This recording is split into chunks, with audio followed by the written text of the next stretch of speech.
So these are two of the reasons that parents will express to me what makes them sort of see red, what makes them go from 0 to 100. I call these triggers. You can call them activation points. It's the thing that causes you to escalate and then move into swift reactive behavior, which usually later on you regret. So it's yelling, snapping, handing out punishments, making threats, whatever it is you can do to stop that said behavior. So for a lot of the mothers that I work with, they will express that they feel frustrated when they are ignored, undervalued, or feel dismissed. And for a lot of fathers, they will express that when they feel disrespected, it causes them to see red.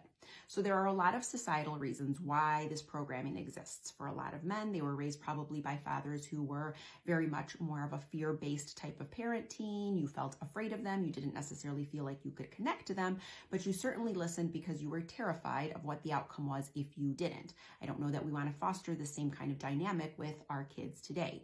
For a lot of mothers, we were taught to sort of be the martyr, the one who is selfless, the one who is valued for how much you're willing to give up of yourself and give to everyone else.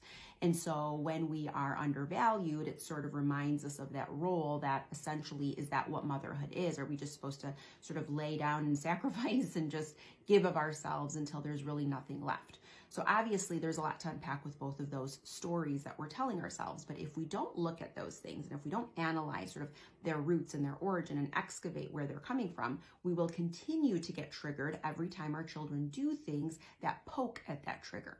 So I teach a 4-step process called PAR. It stands for pause, acknowledge, respond, reflect. I taught this to myself and I created it for myself when I started to see that my triggers were going unnoticed. My reactions were coming big and bold, and I didn't want to parent that way. I didn't want to connect with my kids that way. I didn't want to